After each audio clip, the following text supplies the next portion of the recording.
ça peut aller bien?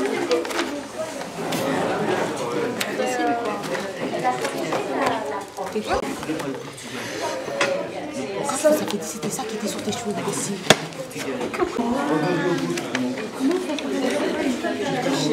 Un parallélogramme, c'est ça. Il y en a là partout, tu vois. Allez, pas trop gaffe, il déjà, mais non, mais j'ai pas vu. Ça a bien commencé et tout, et donc. Il est bizarre que tu mets parallèlement, tu vois. Pourquoi ça vient pour ça là-bas? Non. Tu veux, je te fais écrire? De quoi? Ça. Non?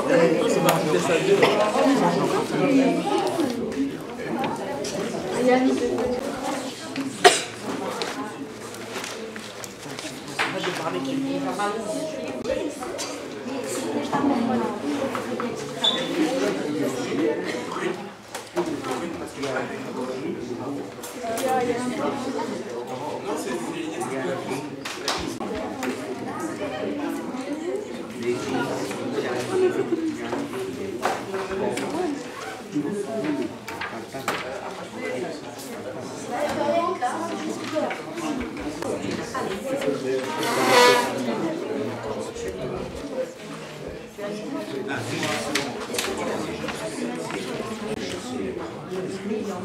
Miaou.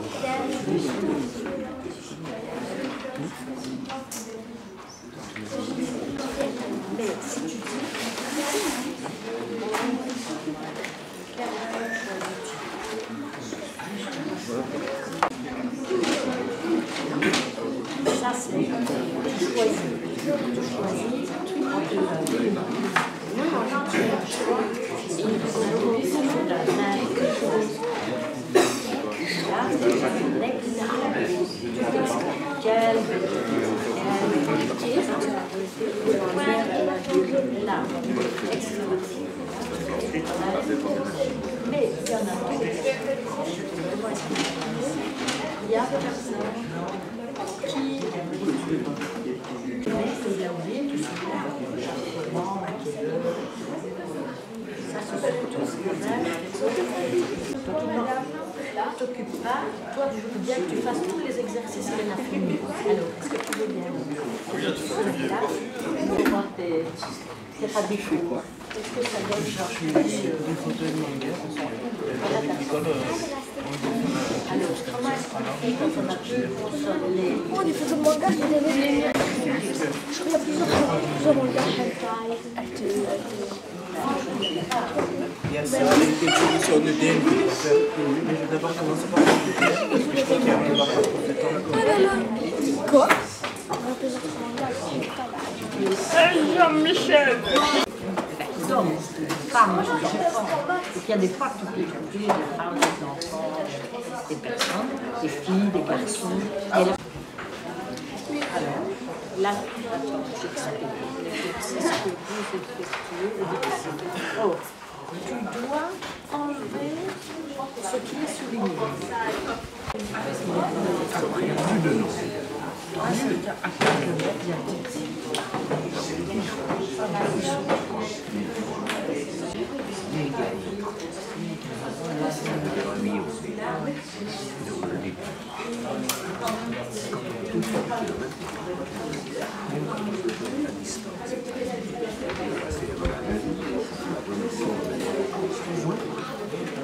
Si tu veux.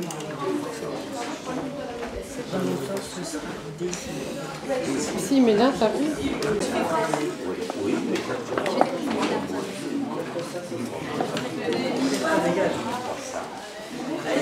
Non, arrêtez! Non, non, monsieur, je suis pas engagé.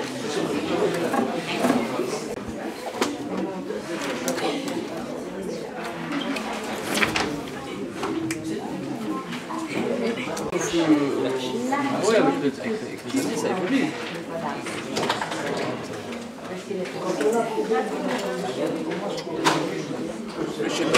Ah ouais.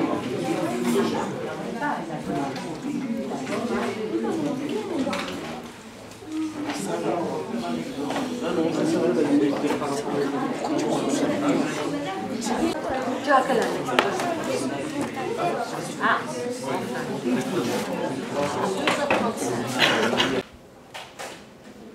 Jérôme. François, c'est bien. Pour le néerlandais, ça commence.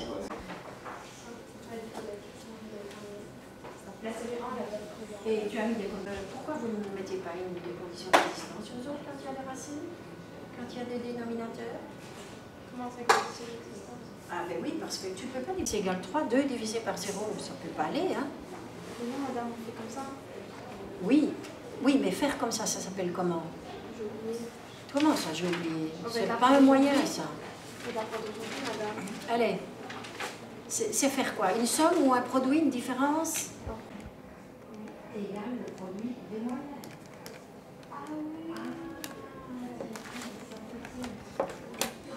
Le produit des extrêmes. On prend le premier et le dernier, parce qu'il y en a plus 4. Il y a le moyen. Le produit des extrêmes égale le produit des moyens. Donc on fait ça.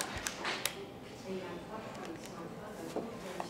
maintenant, tu vois, tu pourrais aussi le faire autrement sans avoir le mal devant, c'est-à-dire ici, ça faisait x et le 9 est passé là, ça faisait 9 plus 4 ici. Tu vois? Dans le 14,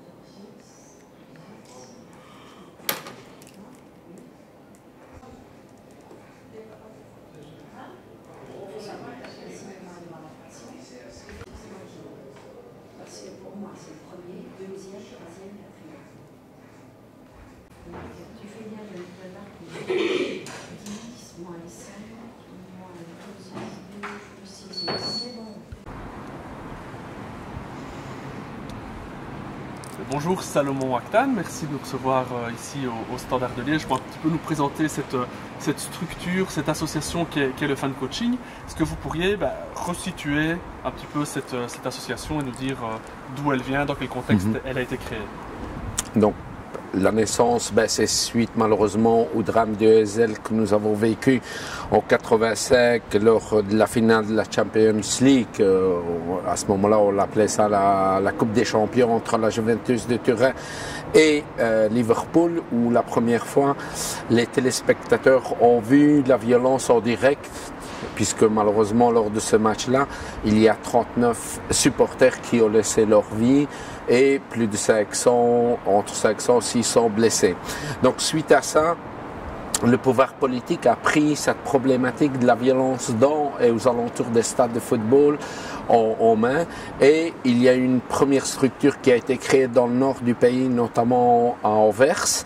Et puis à partir des années 90, on a demandé à l'université de Liège de faire une recherche-action sur le phénomène de violence dans et aux alentours des terrains de football. En amont, on a demandé d'expliciter, de cerner cette problématique du hooliganisme. Et une SBL qui s'est créée, qui s'appelle maintenant l'SBL Fan Coaching Eurofan, en collaboration avec l'Université de Liège, le Standard de Liège, la ville de Liège, et on est en collaboration avec le soutien de la Fondation Roi Baudouin et le département de prévention du ministère de l'Intérieur. À partir de l'avènement de la création des contrats de sécurité et de société pour diminuer ce sentiment d'insécurité, cette SBL a intégré la ville de Liège. Maintenant, elle fait partie du plan de prévention de la ville de Liège. Et donc, il y a 4 travailleurs sociaux qui sont des travailleurs sociaux qui mènent des actions au niveau des supporters, mais au niveau aussi ce qu'on appelle le community. Le community, on l'a initié maintenant il y a une dizaine d'années. C'est d'utiliser l'image d'un club tel que ici, en l'occurrence le Standard, pour faire un travail de cohésion sociale et de proximité. Donc le fan coaching aujourd'hui, c'est une association qui s'occupe d'activités sociales, d'activités culturelles en lien avec le monde du football. Tout à fait, même si au départ, on a fait tout un travail historique, c'est ce qu'on appelle l'accompagnement socio-préventif. Donc c'est d'accompagner, de faire un travail de fond avec le Hellside, les hooligans. Pendant des années, c'était notre mission principale. le pouvoir public nous avait confié cette mission-là, d'essayer d'éradiquer ce phénomène, de juguler, de le cerner. Et à partir des années 2000, nous avons élargi notre champ d'action à l'ensemble des supporters, que ce soit à travers la famille des Rouges, mais aussi avec des projets, ce qu'on appelle community, tels que le centre de soutien extrascolaire, le Homeless, Kick-Off et l'axe foot et culture. D'accord. On va couper là pour... Ouais. Quels sont les axes prioritaires d'activité du fan coaching?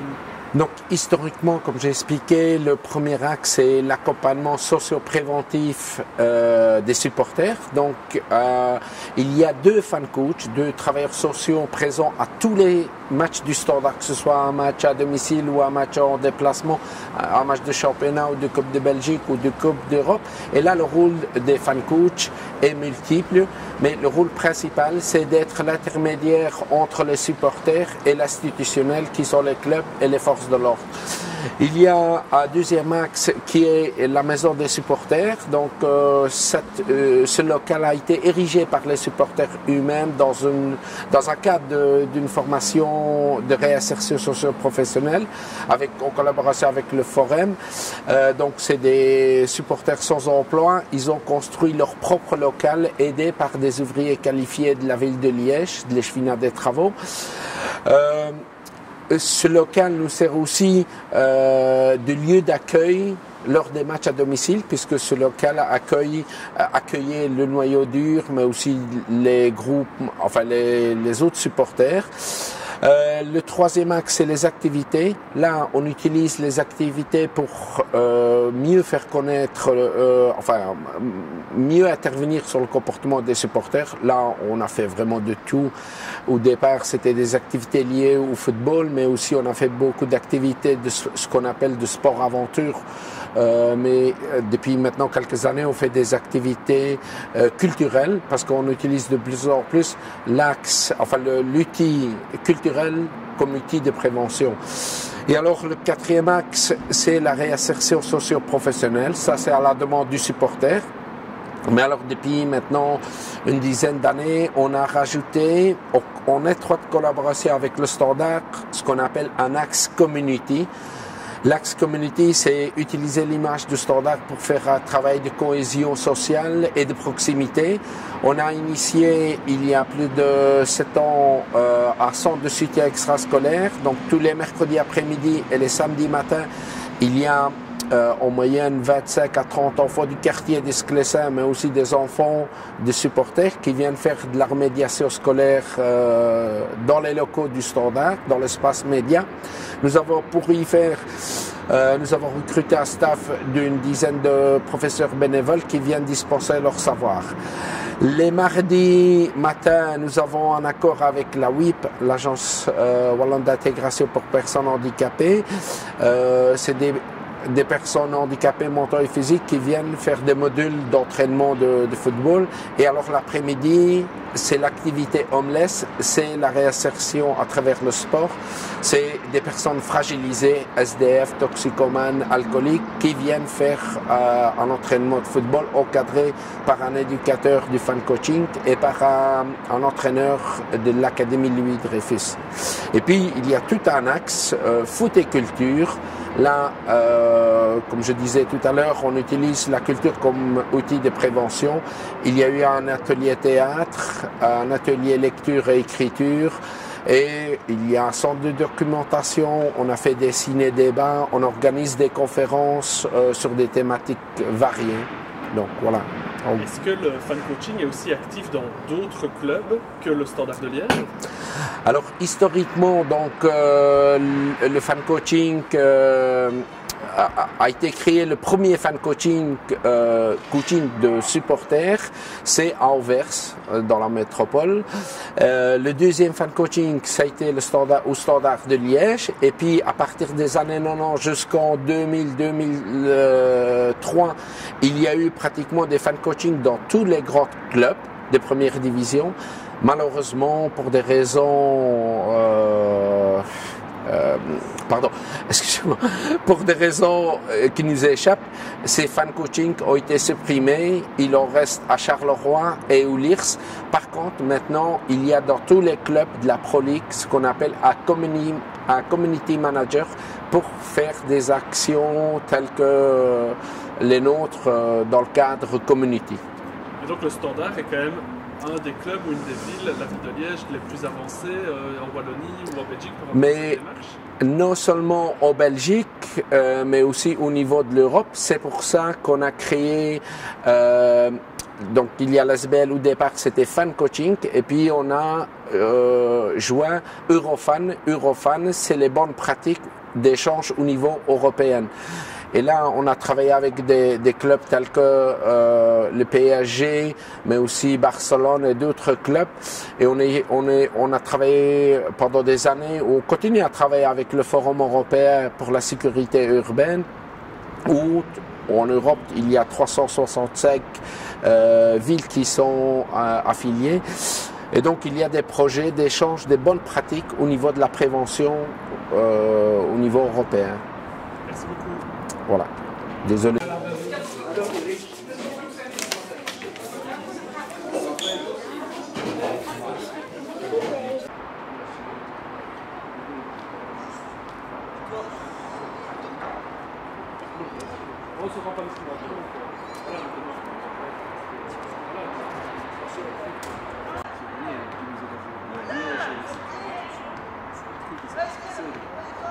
On va aller faire des photos justement avec Gilles, parce que lui il a quand même une qualité graphique Ah mais il nous a accueillis, il nous a reçus super gentiment. Pas des grands gestes. Je ne fais jamais de grands gestes, je fais tout le temps des grands gestes en fait. Je te regarde? Oui, c'est oui, mieux, oui. c'est peut-être mieux. Ça va, ok. Fais comme si elle n'était pas là. Ouais, voilà. On peut y aller? Bonjour, merci de nous accueillir ici au Standard dans le cadre de cette activité de soutien extrascolaire. Est-ce que vous pourriez d'abord vous présenter, nous dire qui vous êtes et nous expliquer un peu quelle est cette activité qui se déroule aujourd'hui? Donc, je m'appelle Tony Filipozzi, je travaille au fan coaching de la ville de Liège et donc notre travail c'est une mission qui est proche d'accompagnement des supporters du Standard, quoi. Et alors il y a 6 ans d'ici, on a créé en collaboration avec le Standard, on a créé ce projet qui est un projet d'aide extrascolaire, quoi. Au sein du club du Standard. Pourquoi? Parce qu'en fait on sait que le football est un moteur pour beaucoup d'enfants et on s'est dit que ça pourrait être aussi un peu une motivation pour les... C'est trop long, tu crois, ou bien... Non, c'est très bien. On va recommencer, je demandais à partir de quand est-ce que depuis quand cette activité existe-t-elle? Dans quel contexte ça s'est créé? En fait, ça s'est créé en 2011. On a lancé le projet avec le Standard. Donc nous sommes du fan coaching et notre mission c'est de mettre en place des projets de socio-préventifs avec les supporters du Standard. Mais on travaille aussi avec le quartier du Standard et donc on s'est dit pourquoi pas créer un projet d'aide extrascolaire au Standard pour permettre à des enfants de faire de la remédiation scolaire, mais en tenant compte que le moteur sportif du club pourrait vraiment apporter une motivation supplémentaire aux enfants. Et donc on a imaginé de faire ça ici dans le Standard, en se disant que on irait voir des matchs avec les enfants, il y aurait peut-être aussi, il y a eu des joueurs qui sont venus rendre visite aux enfants, et donc tout ça est comment dirais-je moi, tout ça participe un peu de la carotte qui va attirer les enfants à faire de la remédiation. Donc on a fait un appel aux supporters du Standard pour trouver des bénévoles. On en a trouvé quelques-uns au départ. On est allé à la rencontre aussi des écoles du quartier pour leur expliquer le projet et leur dire vous êtes les bienvenus au centre extrascolaire. Et c'est ainsi que ça a démarré petit à petit avec une dizaine d'enfants au départ et 4-5 bénévoles. Et maintenant on a 48 enfants inscrits. qui se retrouvent ici les mercredis et les samedis pour faire de la remédiation scolaire dans les matières, que ce soit les maths, français, anglais et sciences, quoi. Donc ce sont des enfants de 10 à 18 ans. Donc c'est pratiquement à partir de la 5e année jusqu'en 6e humanité. Ça c'est le profil des enfants qui viennent ici. Et la cible, c'est vraiment les enfants du quartier ici de Sclessin? Non, c'est aussi les enfants des supporters du Standard. On fait des appels chaque année, mais on a très peu d'enfants de supporters du Standard qui viennent. Il y en a je veux dire, 10% qui en général viennent ici, quoi. Et les retours sont positifs de la part à la fois des enfants qui participent et des bénévoles qui s'investissent? Oui, parce que d'une part, en fait, les enfants, donc il y a une permanence qui s'installe chez eux pour venir ici. Les parents, on les rencontre aussi et sont très, très contents du résultat, des résultats scolaires pour leurs enfants. Et les bénévoles, en fait, chacun en tire les bénéfices secondaires, on va dire, mais ils sont très heureux aussi de pouvoir participer. Le seul X, ce sont des bénévoles, et donc il y a beaucoup de mouvance aussi, parce que c'est parfois des bénévoles qui... c'est parfois des étudiants, enfin non, des personnes qui sont en recherche d'emploi et qui, à un moment donné, quand ils ont trouvé un boulot, nous quittent.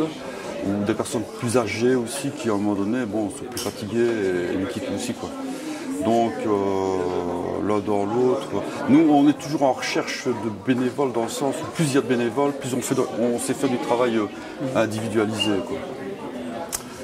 Donc, voilà. Ce que je peux dire aussi, qu'on fait 3 fois par an, on se réunit avec les enseignants pour faire des bilans vis-à-vis des enfants. On leur demande de nous rapporter des photocopies de bulletins et donc on sait comme ça identifier les problèmes des enfants. Ce sont des enfants, donc parfois ils viennent les mains en poche en se disant on va faire le minimum et puis après passer à autre chose. Donc là on essaye de travailler avec eux pour que ça installe une organisation, qu'ils apprennent à travailler dans les matières scolaires, quoi, globales, quoi. Et donc, comment ça se passe? La première heure, on travaille, puis on fait un break d'un quart d'heure, une zone de collation, et puis on recommence à travailler. Et les relations avec le club sont bonnes? Les relations sont bonnes, ils sont vraiment preneurs, donc ils nous invitent dans leurs locaux. C'est eux qui nous offrent des places aussi pour aller voir 4 à 5 fois par an, on va voir des matchs avec les enfants. Et donc, pour ça, un grand merci au club de pouvoir participer en tout cas à cette initiative, quoi. Merci beaucoup. Merci.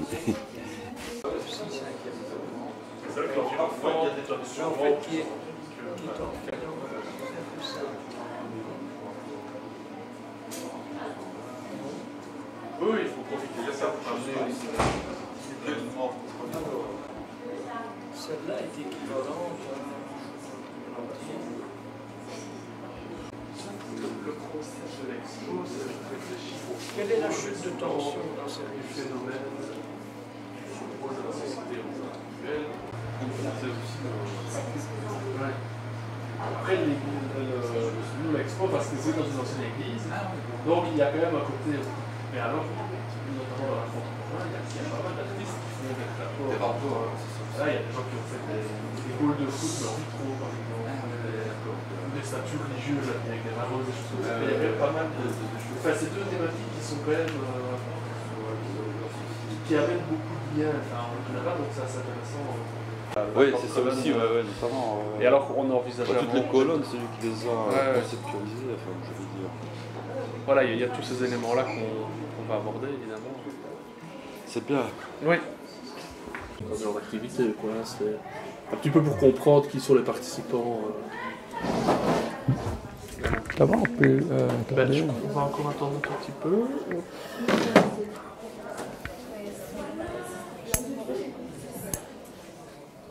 Ok.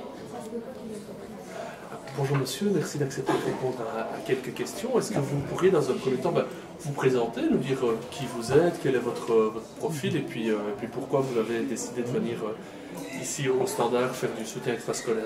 Oui, mon nom est Bruno Breda, j'étais ingénieur civil de formation et à ma pré-retraite, j'ai décidé de m'investir dans cette ASBL pour aider les jeunes qui ont certaines difficultés et je m'occupe plus particulièrement de donner des cours de mathématiques et de physique.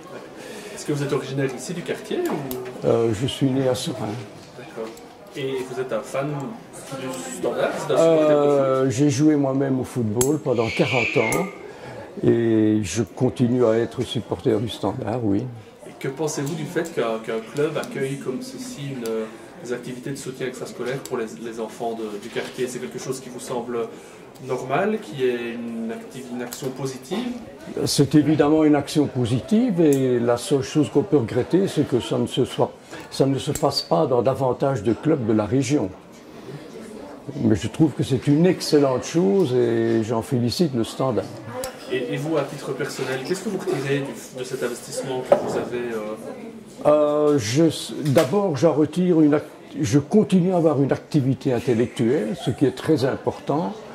Et j'ai un plaisir à aider les jeunes qui n'ont pas les capacités que j'avais en mathématiques. Donc j'essaye de leur faire partager l'expérience que ma carrière a pu me donner. Et voilà combien de temps que vous investissez ici? Je crois que c'est dans les 3 ou 4 ans maintenant. D'accord. Merci beaucoup. Toujours avec autant de plaisir. C'est tant mieux. Merci beaucoup. Merci à vous.